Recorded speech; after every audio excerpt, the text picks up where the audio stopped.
Good afternoon, everyone. My name is Berisheva and I'm an English teacher in Nazarbayev Intellectual School of Astana. The theme of today's lesson is the art of persuasive writing. As you remember, in our last lessons, we talked a lot about the types of writing, about the essays and about different types of essays. Today we are talking about persuasive writing, especially about persuasive essays. So, the following are the forms of persuasive writing. We do usually use persuasive writing in advertisements, editorials, speeches, propaganda, reviews, blogs, and in persuasive essays. As you can see, persuasive essay is a different part in our today's presentation, and we will talk about it a little bit later. So, what is advertisements? Advertisements usually try to convince you to do or buy something. As you can see from the picture, there is an old woman with a bar of chocolate, especially with Snickers, which means that even the oldest people in the world really like eating chocolates. So the authors of the advertisement is trying to persuade us that Snickers is the best chocolate in the world, that both young people and the old people like eating. Editorials. Usually they talk about current issues that appear in newspapers and magazines or on television, radio and the internet. While giving different types of information in magazines, in newspapers, in television, radio and the internet, the authors and the owners of these types of editorials try to really catch up your attention by giving different writings, different news by special means, like different colors or the words, the phrases that really draw your attention on them. Persuasive speeches usually try to convince an audience to take action. As you can see from the picture, this is Martin Luther King, who in the last century tried to convince the people that all of the people are the same, and this is a dream that they need. This is the time that they need to take an action by saying that I have a dream that once all the people will have a mutual respect. Propaganda is often about political issues and usually includes emotionally charged appeals. As you can see, these are the two presidents of the United States of America. In the first, you can say, change we can believe in. I can assume that this picture is taken from the time when he was trying to become a president, and it was a special action where the American people are suffering from the difficulties and the problems regarding to the crisis, and Obama actually promised them not the actions but the change that the American people can believe and the change that can really improve their lives. So the word change was a really big and important word in his presidential action. The next one is probably also used not for the authority of Mr. Bush, but against him. As you can see in the picture, he looks he looks very funny, which doesn't say that he's serious enough to lead the country and to become a president. And the word "miss me yet" probably indicates to the problems that he had created while he was sitting in a position of a president. Reviews. Evaluate items like books or movies and state an opinion as to whether the product is worth the reader's time and money. Nowadays we can see lots of reviews in different sites. The people give, or the companies give different reviews to different books, films, newspapers, to everything. And we really need to be careful while choosing and reading those reviews, because not all the time those reviews are given by authoritative people, by professionals, but by the internet is shared by everyone, so each person can share their own opinions with all the others. Forms of persuasive writing. Blogs. Blogs are usually online and they provide commentary on a particular topic, often combining text, images and links to other blogs, web pages and other media related to its topic. Blogs also allow readers to respond. We must say that blogs nowadays are one of the most famous types of communication between the people. And again, you have lots and lots of blogs all over the world, and they are usually used like in professional ways. Like different professionals gather together and they discuss different issues. Also, you can have the blogs of teenagers, the blogs of stars, the blogs of famous people, and in lots of them, especially in stars blogs, they try to give some ideas, give some food for thought, and sometimes they also manipulate the readers, because they are usually used. In case of stars, they are usually used in order to make them more popular among their fans. Persuasive essays. Now this is a turn really to talk about essays. So they use logic, reason and emotion to convince readers to join the writer in a certain point of view. I would really like you to focus on keywords here, which are logic, reason and emotion. So in persuasive essays, which is different from the previous ones, you can have both logic, reason and emotion. Emotion is a very important part of persuasive essay, because you need to really put your heart on the essay in order to bring to readers' attention and to his understanding the issues that you are raising, and you both need to write them in a logical way, and you need to give special reasons so that the reader could be attracted by your essay, and it could lead to further actions. So let's move to persuasive essay. What is persuasive essay is about? So, a persuasive essay convinces readers to agree with the writer's opinion. We have the following elements of the persuasive essay. The first, the lead hook captures the reader's attention. Again, as we've talked before about the introduction sentences, here you can also need to catch the reader's attention from the very beginning. You need to have a very strong sentence as an introduction sentence that could at once takes the reader's attention and indicate him saying that, hey, this is a really important issue that we need to talk about. The thesis states the writer's assertion about the topic. The thesis statement or the thesis sentence comes the second after the hook sentence. So here the writer really, after drawing the reader's attention, the writer tries to still keep his attention and try to give him his point of view. So the thesis sentence is totally about the writer's own belief and the writer's position in certain issue. Supporting arguments, logos, pathos, ethos, convince the reader that the thesis is correct. So by giving the supplementary sentences, you are really trying to convince the reader that the things that you are talking about, that the issues that you are raising, is really important, and you can have the following facts and proofs of that. Optional counter-arguments respond to reader concerns and objections. Of course, the reader that reading your essay and trying to understand the issue from your point of view can have his own belief and his own understanding of the same issue.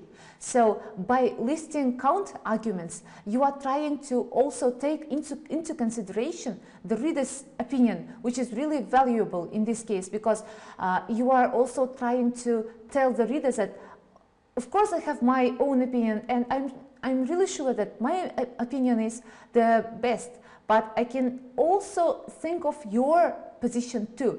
But your position have the following legs.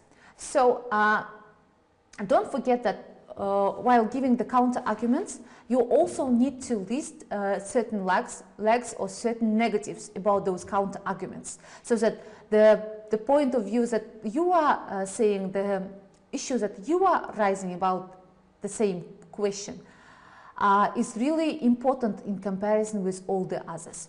And in the end, in the conclusion, you restate the thesis. You come back to the point. So let's talk about the lead or hook. How can we grab the reader's attention? We can use several forms. The first is anecdote or narrative vignette. The second is question type. The third is hyperbole. Fourth is setting, alliterative phrase, or the quotation. Let's look at the example of an anecdote. I walked proudly through the hallways of AMS, my new blue mohawk glistening magnificently in the fluorescent lighting of the hallway. But then I saw Mr. Caruses. I felt the wax in my hair start to melt.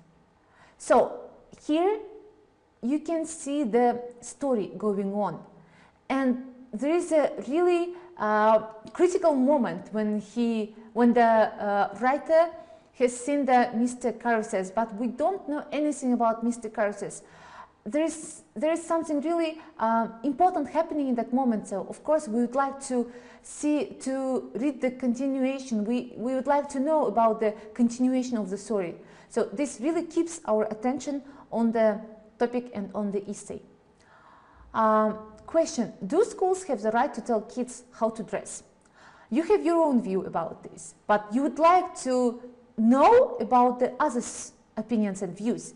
So you'd like to have different alternative positions. That's why you are already hooked by the question and you continue reading. Hyperbole. For the past 300 years in this country, schools have been crushing the artistic freedom of students with oppressive dress codes. Yeah, you can see that, like, probably the problem is not that big, and we are not, as school people, we are not completely killing them. And this is not about crushing the artistic freedom, because dress code is not only about, artistic freedom is not only about dress codes, but also about different things that probably we are developing in the school. But by saying so, you can have different readers, and among those different readers you have different people who are really for not having dress codes. And this sentence is really will motivate them to read the essay further. Setting. At Centerville Middle School, a controversy is brewing. Walk down the hallways, and amidst a tranquil sea of khaki pants and navy blue polo shirts, the blades of a fuchsia mohawk cuts through the peaceful learning environment. A detailed description, or the writer sets up the picture of a place. So you are really in there. You are really caught by this setting, and you'd like to be there because you are already working in that school, and you can see different colors that the writer is talking about, that you would like not to stop in there, but to go further, so that to know more about the whole setting. Alliterative phrase: timeless, tasteful, tried and true. The traditional school uniform is the foundation of a true learning environment. Phrases, the short phrases that are giving some comparisons here really catches your attention again, and you try to read further so that to know why they are timeless, why they are tasteful, why they are tried and true. The only motivation and the only reason that drives you to go further is the reason of knowing why, the question. And the quotation: give me liberty or give me death. So, as you can see, all of the following sentences that are presented in different ways are focused on the same topic, the uniform, the school uniform, but they are all different. And this is my advice for you to choose your own way of doing that. And if you focus on the following types and every time you try to choose the new one and try during writing the essays, it will be really good for you. Thesis and focused. A thesis statement is always one sentence that states your assertion about the topic. A thesis statement usually includes a focused, which is brief preview of your arguments. For example, you can start from the word I believe to something because of argument 1, argument 2, and argument 3. Arguments 1, 2, and 3 are the supporting statements or supporting sentences that we've talked about before. Introduction and thesis. As you can see, this is a whole structure. So, introduction. This is hook the reader. Rhetorical question, startling statistic, quotable question, or something else. And then you have assertion, which is I believe in something. And then you have first argument. For the first argument, you need to have supporting sentences. And then you have second argument, and you have third argument, and everywhere you have all the supporting sentences with you. And then conclusion. In the conclusion part, you can either restate the position, to paraphrase the sentences that was given in the very beginning in the introduction part, or you can give a commentary. You can appeal to logic, emotions, or ethics. Which of the following is a good thesis statement? I believe we must stop wasting food now. The problem of food waste can easily be solved by implementing 3 simple steps: reduce, reuse, recycle. If you aren't reducing, reusing, and recycling, you should. I believe wasting food is a huge problem.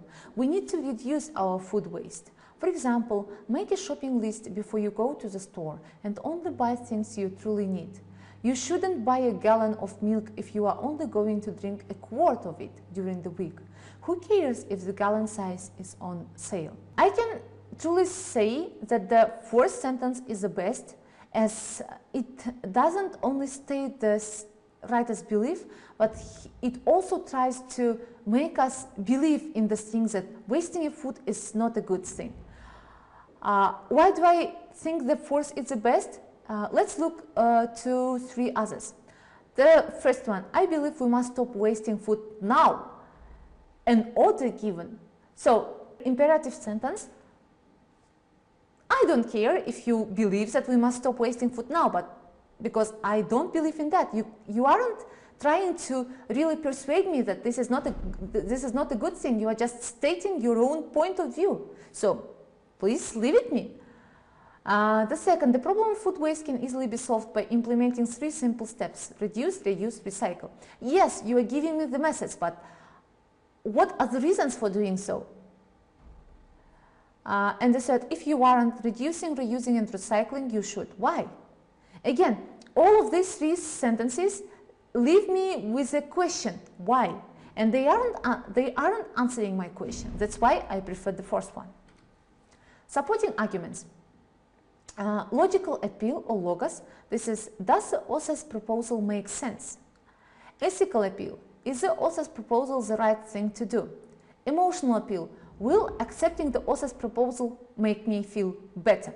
So if you consider these 3 points and you try to persuade the reader, you'll be on the right track. Types of supporting arguments. For example, logos, an appeal to logic. Call your doctor today to see if restasis is right for you. Dr. Alison Tendler, restasis user. This is a TV commercial. So, logically, we do think that the things the doctors are saying now, that they are advising us, is the best thing to do. And by showing us the picture of a doctor and her advice, like call your doctor today, because like we do consider the doctor's point of view about the right things to do and not the right things not to do. That's why logically we do believe that the doctors tell us the right things. That's why here, in order to persuade us, they are using the images of doctors. I want you for US Army, nearest recruiting station. So in both of these pictures, you see really patriotic visions. If in the first there is a person who is Uncle Tom, who is really respected and cared among American readers and among American children. In the second, you can see Captain America, who is favorite children's hero. They do like watching movies and cartoons with him, and his picture leaves us with a thought that going to an army and being in the US Army is not a bad thing to do. Here you can see, thanks to the ASPC, we were saved that by showing these small but so cute pets, they're trying to persuade us that rescuing the animals are actually a good thing. Not all emotional arguments are sad. So more flags, more fun. And you can also see a very beautiful girl, even though she looks funny and her glass is broken, that she do like drinking this milk, and that's why she looks so funny, but she doesn't care about this. This also tells us about the freedom inside that girl. So looking funny, but doing the things that she likes to do, persuades the reader to do the same, like being really free, doing the things that they'd like to do. And there is a message coming with the advertisement that by drinking this milk, you'll get the things that you'd like. Counter-argument. Address reader objections. Oil companies should not be allowed to drill for oil in Alaska.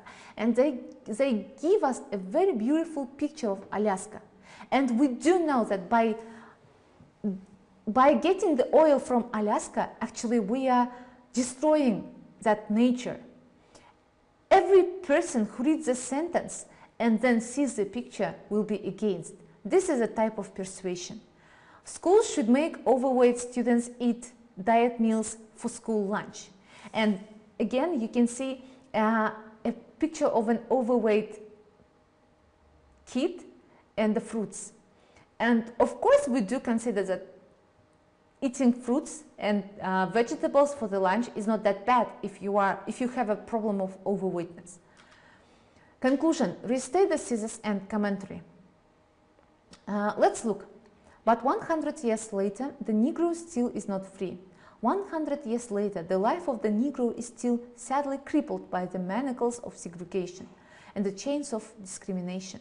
100 years later, the Negro lives on a lonely island of poverty in the midst of a vast ocean of material prosperity. 100 years later, the Negro is still languishing in the corners of American society and finds himself an exile in his own land. So we have come here today to dramatize a shameful condition. And when this happens, when we allow freedom to ring, when we let it ring from every village and every hamlet, from every state and every city, we will be able to speed up that day when all of God's children, black men and white men, Jews and Gentiles, Protestants and Catholics, will be able to join hands and sing in the words of the old Negro spiritual, "Free at last, free at last. Thank God Almighty, we are free at last." A very strong conclusion to a good essay. As you can see throughout the conclusion text, the author is using contrasting, like the life. Here you can see the similes, like manacles of segregation, chains of discrimination, and you can have the contrast like lonely island of poverty, vast ocean of material prosperity, corners of American society in his own land, to dramatize a shameful condition. And you can also see that the author calls all of the people like God's children. which means that all of us are actually equal, and we mustn't discriminate or segregate any of the people. And again, you can see the reminder, but in this reminder, in a very audience and author's purpose. When writing persuasively, always remember the interaction between the writer and the reader. The writer is trying to persuade a reader who may be enthusiastic or resistant or simply disinterested. Persuasive writing must be well organized, but it must also hook the reader and then keep him or her engaged with creative and authentic word choice. So let's talk about the persuasive speech for a while. The definition of the persuasive speech: the art of gaining fair and favorable consideration for your point of view. 8 purposes of persuasive speeches. The first, to urge a choice among options. Persuaders act as advocates for a cause or point of view.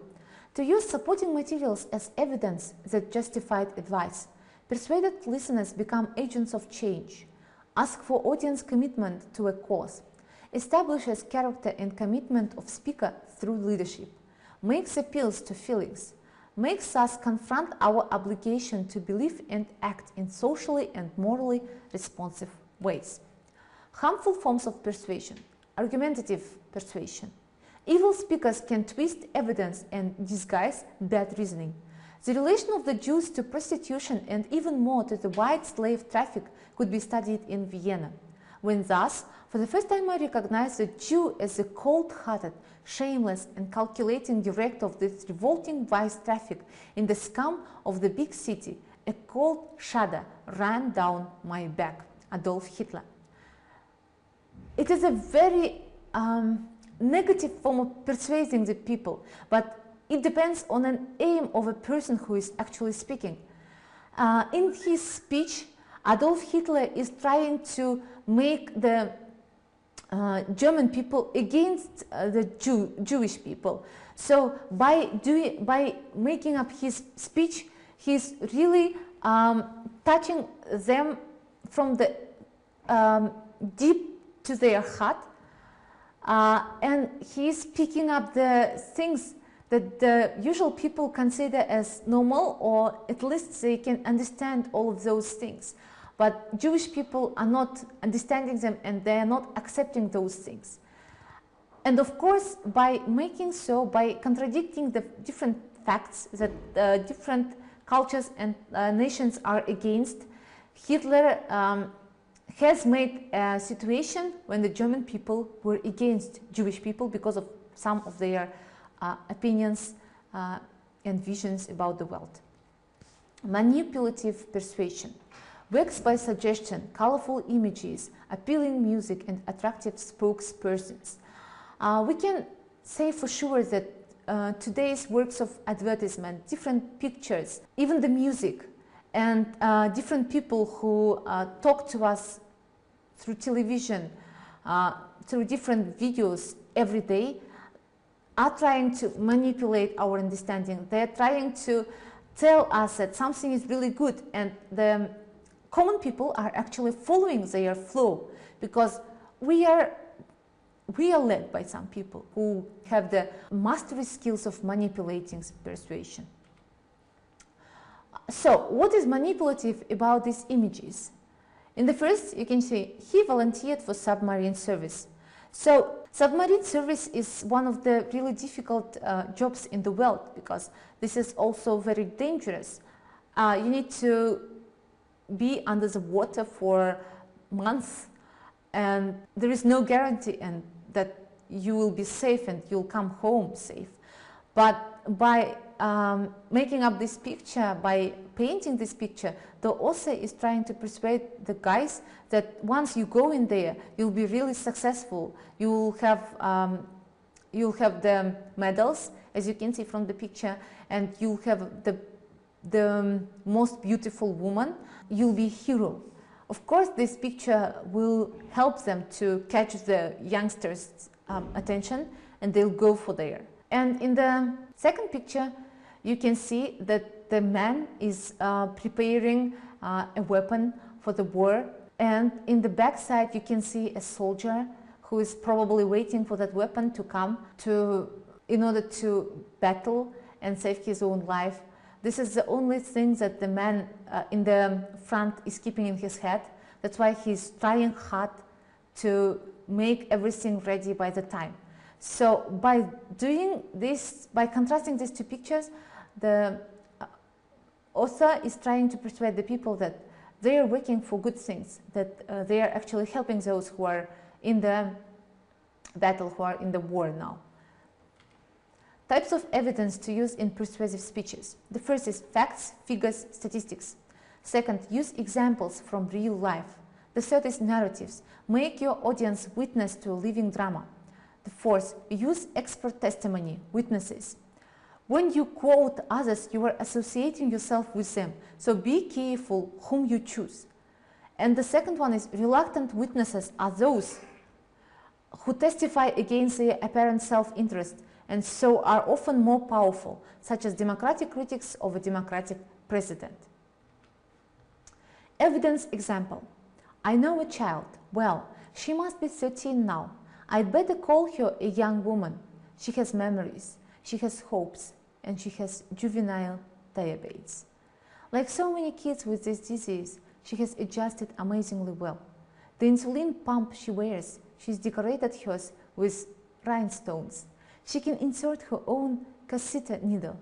She has learned to sleep through the blood drawings in the wee hours of the morning. She's very brave. She's also quite bright and understands full well the progress of her disease and what they might ultimately mean: blindness, amputation, diabetic coma. Every day she fights to have a future. What excuse will be offered this young woman should we fail her now? What might we tell the millions of others who suffer? That when given an opportunity to help, we turned away? That facing political opposition, we lost our nerve? That even though we knew better, we did nothing? Here the author is trying to, as you can see from the very end, this was a speech who was done by Ronald Reagan at the 2004 Democratic Convention, urging delegates to support embryonic stem cell research. So the authors are really trying to persuade the people that there are millions of people who are suffering from this disease, and the decision that they've come out with is actually probably one of the best in order to help those, because those people, the ill people, also have their own hopes, they have their memories, and they have the right for their future. And this is also a very good method of persuading the people, because here you have the description, and the author probably intentionally have chosen a child, because usually child affects the people's feelings much better than the elder person, because a child is someone who is pure, who is an angel, who isn't adult yet, who hasn't seen much of and hasn't known much about life. That's why probably they become softer, and probably they would agree on a decision. Another example. It's a cold, icy December afternoon. You hear a distant crash, then screams, and finally the unending moan of a car horn fills the silence. You rush a short distance to the scene of the crash, where you find an SUV overturned, with a young woman and two small boys inside. The woman and one of the boys climb from the wreckage unhurt. The other boy, however, is pinned between the dashboard and the roof of the car, unconscious and not breathing. Would you know what to do? Or would you stand there wishing you did? These events are real. Bob Flass saved this child with the skills he acquired at his company's first aid workshop. Kirsten Leontis, urging students to take a first aid course offered at her university. In this case, the author is putting the readers into an actual situation. If there are lots of people who at least once have seen the car crash, if not, the description that she is providing with is a very good one in order to give them a picture of a disaster, of a very unhappy situation. So by reading these lines, probably most of the students will have a wish to go and to take a first aid course. How can we develop a proof, an argument? Aristotle believed there were three forms of proof. The first one is pathos, appeals to personal feelings such as fear, pity, and anger. The second one is ethos, Audiences respond to the speaker's competence, character, goodwill, and dynamism, and the credibility of the evidence. And the third one is logos, appeals to reason, logical arguments. Scholars today believe that there is one final element to the proof, mythos, appeals to the traditions and values of your culture, legends, and folktale. I would say that the four of them are equally important in order to persuade the readers, but it depends on the aim of your essay, and it depends on the situations that you are having. You can either use four of them, or you can focus on one of them. Anyway, these are the four main ways of persuading the people. Logos, the heart of an argument. Reason from a principle that you believe everyone in your audience accepts, such as freedom of speech. Reason from reality, using statistics, comparisons, and even scientific data. Science is a gut term, a keyword to give your data credibility. Reason with parallel cases, which are used to frame an unfamiliar concept in something more familiar. Which element is used in this picture? This is a picture which is done by American Progress by John Gast, and we can clearly see that in the picture, the god or the woman, the progress, has been brought to America, where the white people are actually overcoming, and the Indian people are going away from their own lands because there is no more life for them in these places. And it is trying to persuade us that the development never stops, that either you develop or you will be taken away from your usual surrounding, but the development still do the things that it likes to do. Which element is used in this? There was a day when I walked into the halls of the Senate and worked closely with many of you and your staffs. There was a wonderful day when I was fortunate enough to serve the President of the United States in a capacity I had dreamed of all my life. And for a time I felt that people looked up to me. Today I can tell you how hard it is to have people speaking down to me. But nothing has been harder than losing the independence and control we all so value in life. I need help getting out of bed, help taking a shower, and help getting dressed. There are some who oppose a simple 7-day waiting period for handgun purchases because it would inconvenience gun buyers. Well, I guess I am paying for their convenience, and I am one of the lucky ones. I survived being shot through the head. Other shooting victims are not as fortunate. James Brady, presidential press secretary who was shot during the assassination attempt on President Reagan.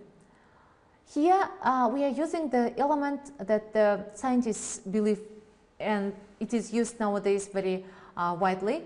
This is when we talk about the people's beliefs, culture, and their feelings. The American flag stands for more than our power and our interests. Our founders dedicated this country to the cause of human dignity, the rights of every person, and the possibilities of every life. This conviction leads us into the world to help the afflicted and defend the peace and confound the designs of evil men. President George Bush, State of the Union Address 2003. Of course, here we have a logic. The first people gave their own life, dedicated their life in order to found an independent country, independent life for the Americans, and now they are trying to do the same to the whole world. I want you to imagine with me a computer game called Puppy Shoot. In this game, puppies run across the screen. Using a joystick, the game player aims a gun that shoots the puppies. The player is awarded 1 point for a flesh wound, 3 points for a body shot, and 10 points for a headshot. Blood spurts out each time a puppy is hit, and brain tissue splatters all over whenever there is a headshot.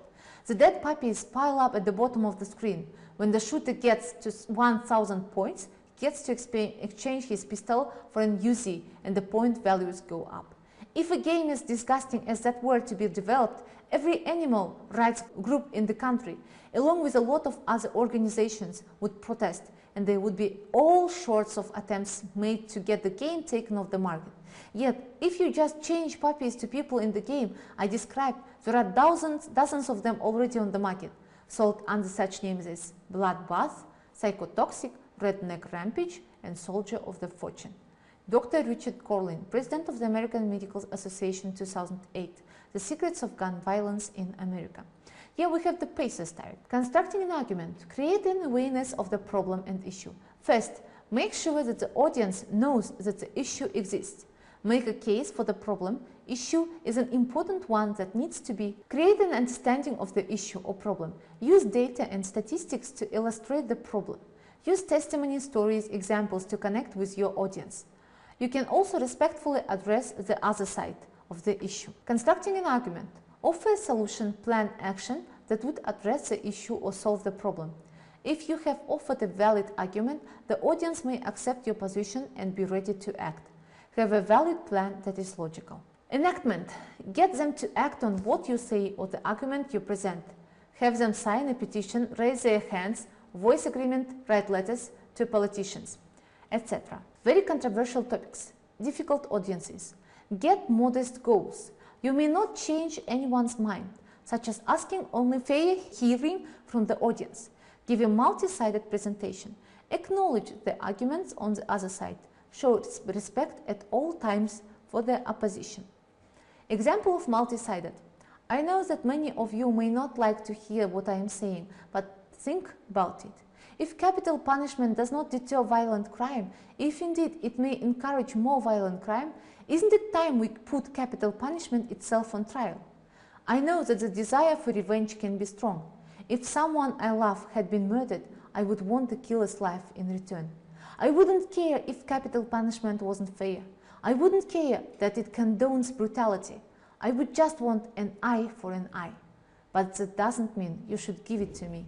It doesn't mean that society should base its policy on my anger and hatred. This was the end of my presentation. Thanks for your attention, and I hope that we will meet